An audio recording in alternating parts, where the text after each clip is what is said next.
I thought their physicality in the lane, and being a little older than us in some spots, won out. And we were so bad from the foul line in the second half, and we've been overall a pretty good free throw shooting team. If you're going to make it interesting, you're going to have to make those free throws. But impressed with their physicality, and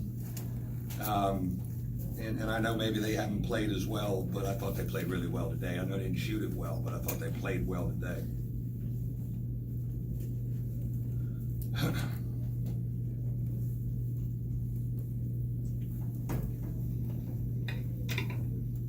Mike, over here to your left. Yeah. When VJ King is engaged in playing well for them, how does he change their dynamic? Yeah, he is a slashing, driving, and obviously he's on the upswing. I know he sounded like he had a tough January or whatever, but he's really a gifted guy. VJ King and DJ Harvey come from kind of the same spot, and they're both guys that when they're in attack mode and getting into the lane and feeling good about themselves and confident, they really help their team. And it looks to me like VJ King is on the upswing. Mike, down here. Why was Louisville so effective on the glass today? Yeah, it's been a bit of a weakness of ours, being able to keep people off the offensive board. It's one of the fears that I've had since the beginning of league play, and a lot of it is, they've got really good athletic ability and quick jumpers that were up on there, and I don't know how many, and it's a little bit of our youth, a little bit of some young guys. We couldn't squeeze any loose balls down there under our basket. How many times did it go off our foot and they have another possession? And you just, if you're going to have a chance in this atmosphere, you've got to get those. But it's been a weakness and a trait of a younger group all year.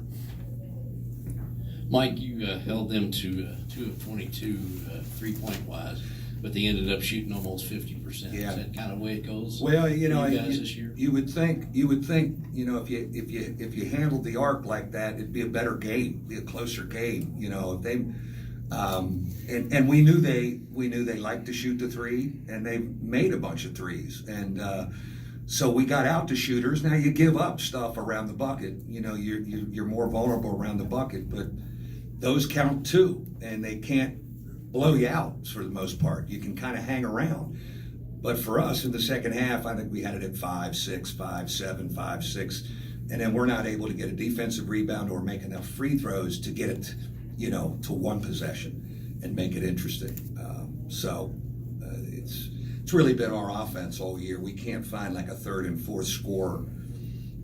We score 61 points all the time, like ever, even in practice every day. It's always 61. We can never get that sucker to 70. It's unbelievable. It's unbelievable.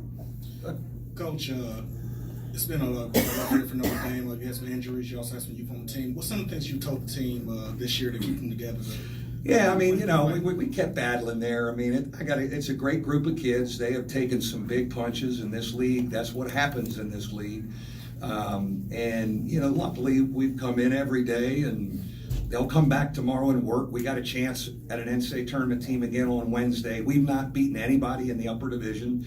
I said, we need to get one of those teams before this thing ends.